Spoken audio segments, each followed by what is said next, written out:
It would only accelerate as time went on. The U.S. government released hitherto secret files, and the British government followed suit. Vast collections have been digitized and made available online.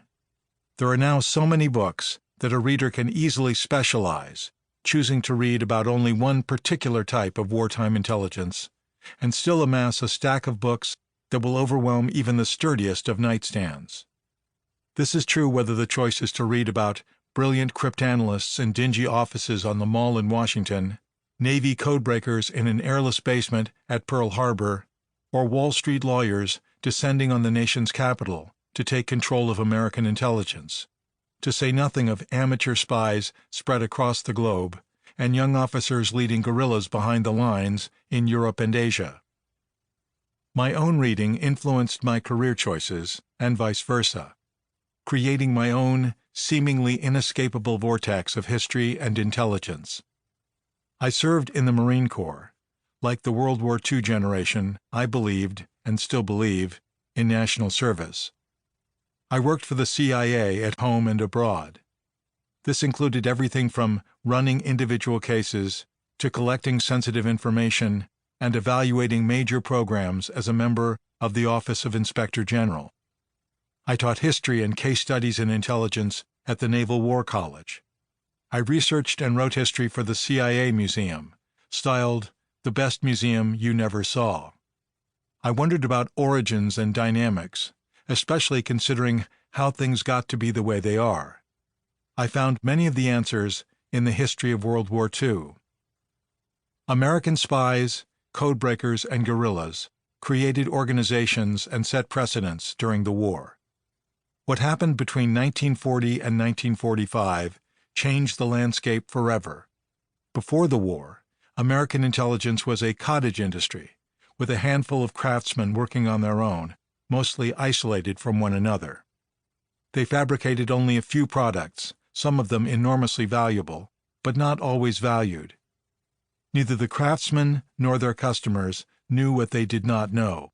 Almost no one grasped what was missing. Change came only after the surprise attack on Pearl Harbor on December 7, 1941, jolted the nation awake. But hasn't the story been told?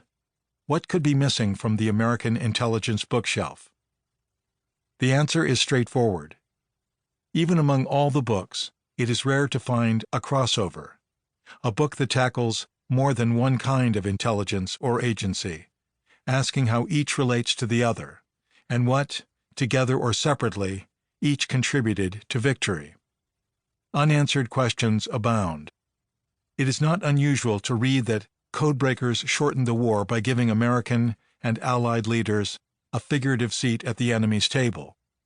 If that is true, what does it mean for all of the other Americans who worked in intelligence? What was their defining value? Winston Churchill said that his codebreakers were like the geese that laid golden eggs and didn't cackle. Does that mean that other spies laid only ordinary brown eggs and contributed less to victory? Many of them eventually did cackle, judging by the volume of memoirs on both sides of the Atlantic. This crossover book, then, is a look at the main threads of American intelligence in World War II and how they were developed, particularly how they related to each other and where they were positioned at the end of the war. It is mostly about the kinds of intelligence that focused on the foreign field.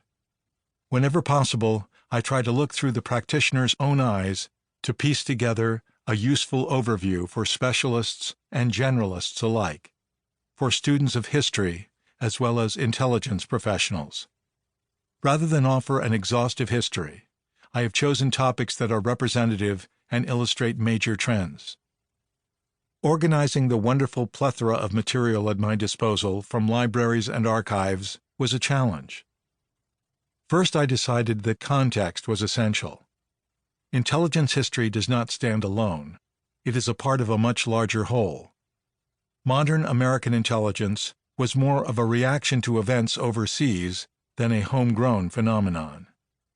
The war in Europe during and after the spring of 1940 is enormously important to this story. But so too is what had happened before World War II. While American